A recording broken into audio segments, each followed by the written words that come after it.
Yellowstone, our first national park and one of the largest, is also one of the most popular.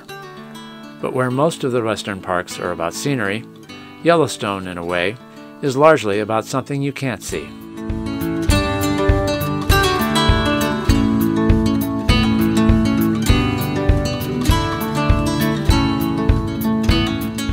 The park sits over a relatively shallow chamber of magma that heats a large mass of groundwater, creating a host of geothermal science exhibits: mud pots, vents, hot springs, and of course, geysers large and small.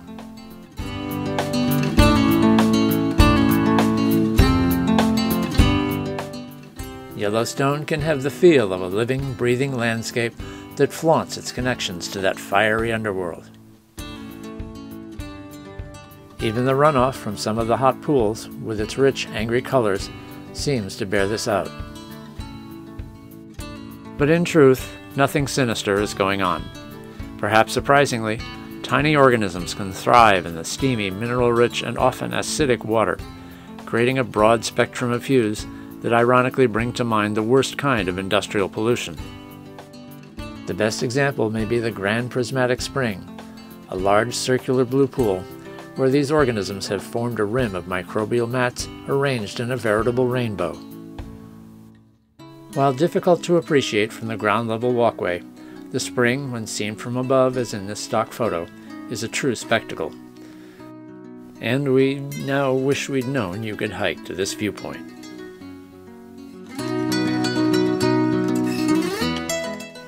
Another of Yellowstone's signature areas is Mammoth Hot Springs, a collection of springs that has created an enormous deposit of travertine, a form of limestone, over thousands of years. Each day, over 2 tons of calcium carbonate, dissolved in the hot water underground, is brought to the surface by the springs and deposited on the formations, which are sometimes colored by algae that live in the warm pools. Minor earthquakes can shift the springs and outflows, leaving some areas dry, like these travertine terraces. In common with Yellowstone's other geothermal sites, walkways protect sensitive areas from foot traffic, and sensitive feet from scalding water.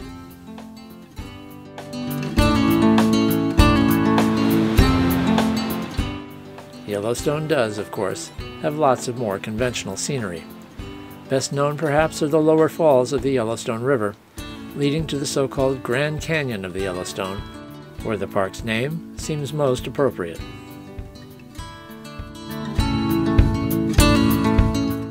Elsewhere, the park features combinations of grasslands and forests typical of Wyoming and Montana, remnants of the Great Fires of 1988, along with the new growth that has resulted, are evident in many areas.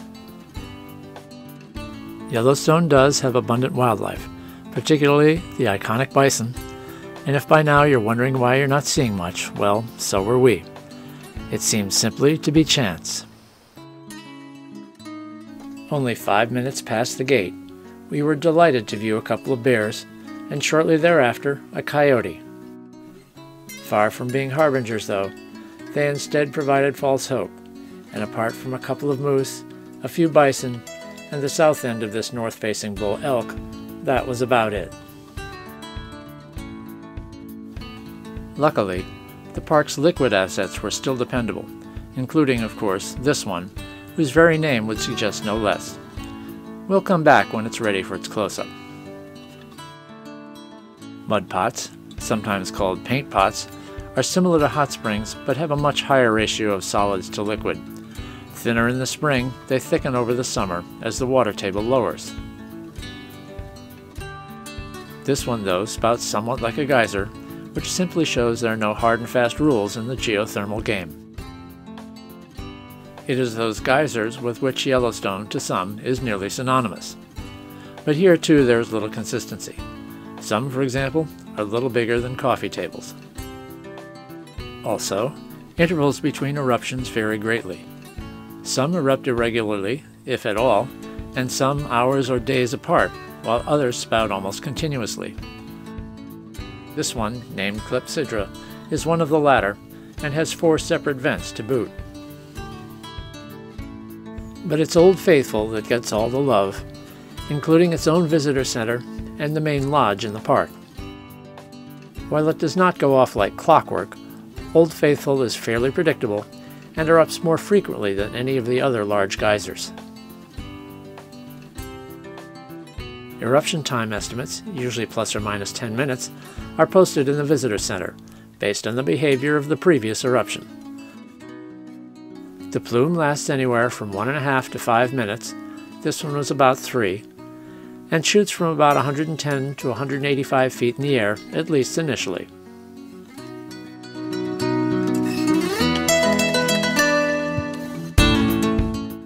The Old Faithful Inn, largest lodge in the park and the largest log frame hotel anywhere, was first finished in 1904 using materials found locally. Though since modified and enlarged a number of times, the rustic style has been preserved inside and out. Inviting though it was, however, we had miles to go before we slept.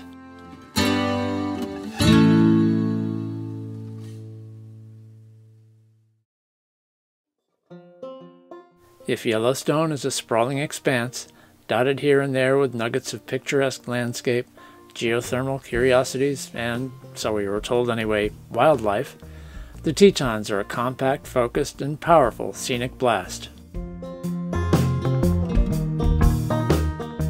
If there's a prettier or more striking mountain panorama in the U.S., I have not seen it. Unlike, say, the Colorado Rockies and their foothills, the Tetons rise suddenly out of the plains with little in the way of topographic preamble.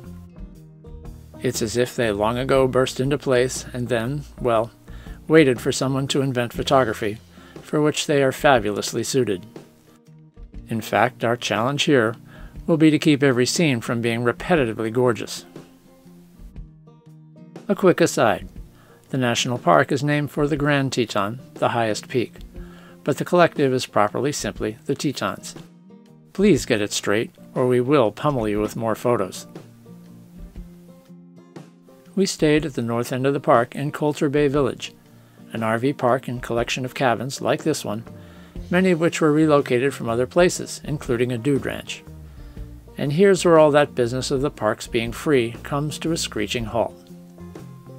Yes, at $62 you may buy, for a one-time fee of only $10, a pass that gives you lifetime admission to any national park or monument. It even covers a carful of companions, but not a place to sleep. The good news is that Nancy and I have found that staying inside the parks, despite the typically higher cost, is well worth it, both in sparing us a daily commute from somewhere else, and in allowing us, meaning me, to be there for that beautiful first morning light. You may, of course, wish to do other things here besides gawk at the wondrous scenery. Well, you can hike and gawk at the wondrous scenery. Actually, though, our first hike was, for me at least, a bit anticlimactic. We first chose Inspiration Point. Now there's an enticing name, no? Which lies across Jenny Lake from the main road. You can get there by hiking around the lake, but that would have added 4 miles to our projected several-mile round trip. Instead, we shelled out for the shuttle boat. A mile or so climb through the forest took us to the point.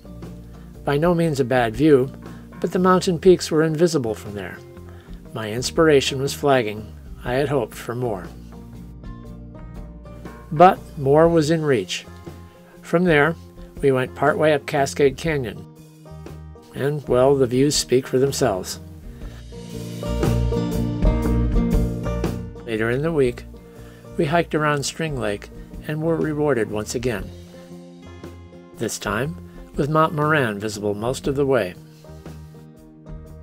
The aspens had turned and were putting on a show, and there was even a bit of wildlife. We also saw lots of sage, as in sagebrush, not the kind you use as a garden ornament or in cooking. Sage thrives here and is important for having a long taproot that brings water up from deep in the soil and enables other plants to grow. Jackson, Wyoming, a town just south of the Tetons, rated a quick stop so I could visit the gallery of a local photographer whose work I enjoy.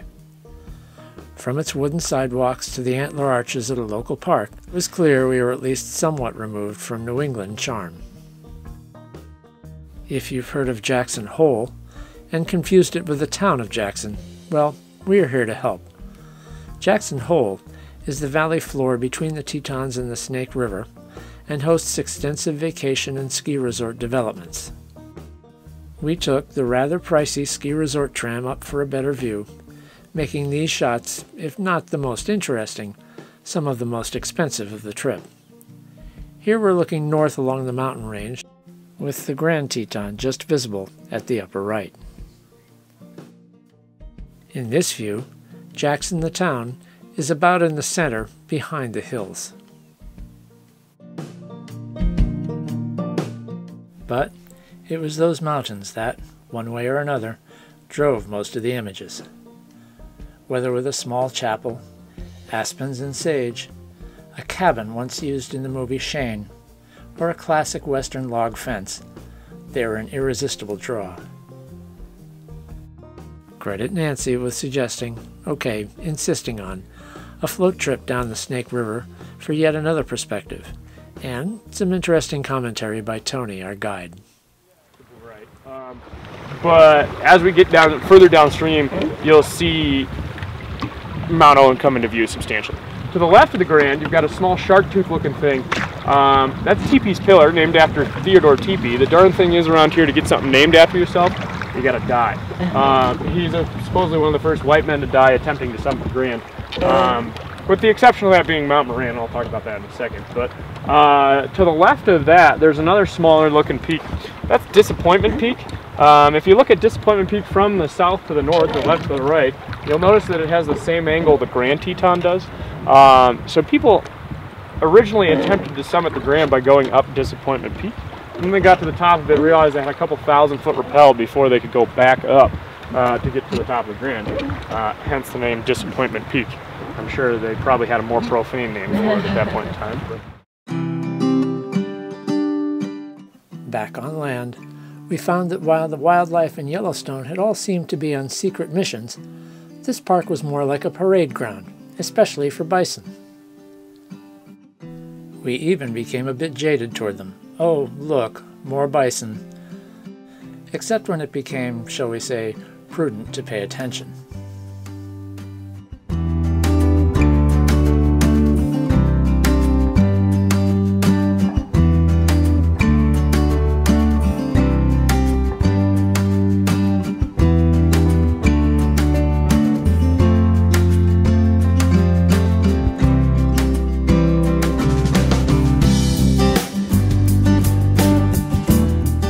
Early mornings in the Tetons were our favorite times, although we actually spent them separately. Coffee in hand, Nancy would take a sunrise stroll from the cabin down to Jackson Lake simply to enjoy. I, however, was long gone by then and, so typically, on a mission to Schwabacher's Landing. Landscape photographers have certain locations on their bucket lists. Mesa Arch in Canyonlands National Park, Kalalau Valley on the island of Kauai, and pretty much anywhere in Yosemite. Schwabacher's Landing is such a place. From an hour before dawn, in sub-freezing cold, there may be dozens of photographers, and a few wannabes with cell phones, claiming a spot near the beaver pond to capture all the changes as night becomes day. The scene unfolds from the so-called blue hour to first light on the peaks to the perfect morning postcard, as the gathered crowd makes untold thousands of images. A few miles away, at a spot called Oxbow Bend, there's a similar mob scene, only this time the main focus is Mount Moran. And this time, at least one of the images is not from a button click. Ah well, while we would never tire of this place, we do have viewers to consider, who may by now hope we will move along to some new vistas. And so, with just a few quick backward glances, that's what we'll do.